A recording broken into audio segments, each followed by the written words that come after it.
अमेरिकी राष्ट्रपति ट्रंप के द्वारा ईरान को दी गई डेडलाइन पूरी होने से पहले ही अमेरिका ने ईरान के खर्ग आइलैंड पर भीषण हमला कर दिया है। ये हमले इतने भयंकर थे कि दूर दूर तक धमाकों की आवाज सुनाई दी। इसके साथ ही अमेरिका ने कई पुलों पर भी भीषण हमले किए। वहीं दूसरी तरफ इजराइल ने भी ईरान के रेलवे इंफ्रास्ट्रक्चर को निशाना बनाया, जिसके बाद से सवाल उठ रहा है कि आखिर ट्रंप ने हॉर्मुज खोलने को लेकर दी गई डेडलाइन से पहले ही ये भीषण हमला क्यों कर दिया। वहीं इन हमलों के बीच ईरान ने भी साफ कर दिया है कि अब इंतजार खत्म हो गया है। अब हम भी मिडिल ईस्ट में तमाम जगहों पर हमले करेंगे। अमेरिका इजराइल से चल रही जंग के बीच ईरान के राष्ट्रपति मसूद पेजिशकियान ने राष्ट्रपति ट्रंप को ईरान की ताकत और बहादुरी दिखाने की कोशिश की।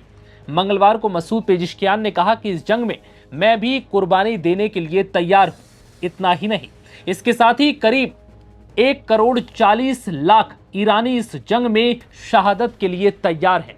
ये सभी लोग उन जगहों पर मानव श्रृंखला बनाकर खड़े होंगे जहां अमेरिका हमला करने की तैयारी में है। हालांकि इससे पहले ही ईरान तैयारी करता, उससे पहले ही अमेरिका ने ईरान पर ताबड़तोड़ हमले कर दिए।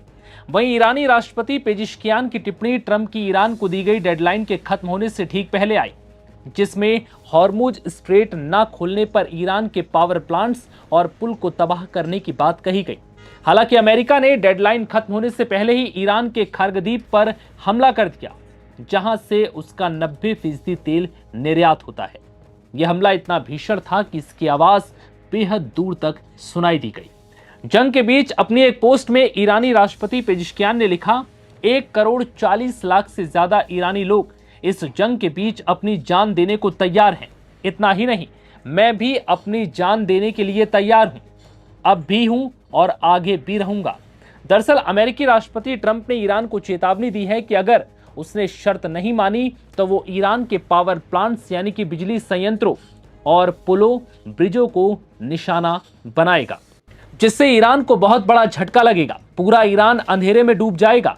पुलों और ब्रिज ना होने से लोगों की आवाजाही पूरी तरह से रुक जाएगी। लेकिन डेडलाइन पूरी होने से पहले ही अमेरिका और इजराइल ने मिलकर ईरान पर ये भीषण हमले शुरू कर दिए हैं।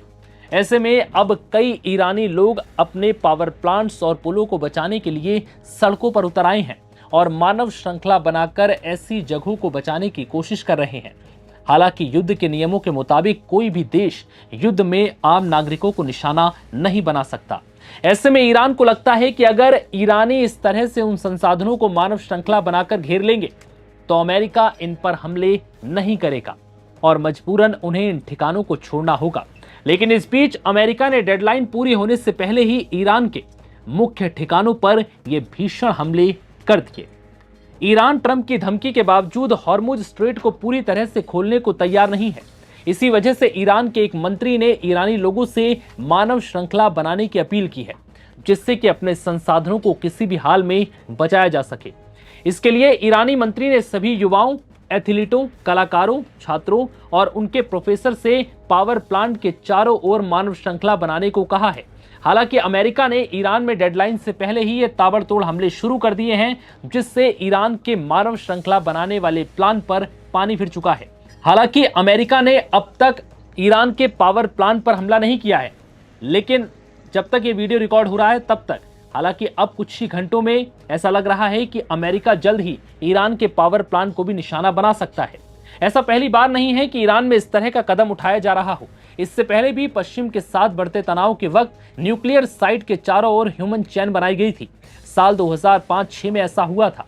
बता दें कि करीब 9 करोड़ की आबादी वाले ईरान में कई लोग सरकार से नाराज भी हैं। खासकर पिछले कुछ महीनों में हुए प्रदर्शनों में ईरान सरकार द्वारा प्रदर्शनकारियों पर की गई कार्रवाई को लेकर, जिसकी वजह से ईरानियों को अपने पक्ष में लाने के लिए मौजूदा सरकार को बड़ा संघर्ष करना पड़ रहा है। हालांकि अब भी बड़ी संख्या में ईरानी सड़कों पर नजर आ रहे हैं, जिनमें महिलाएं भी शामिल हैं।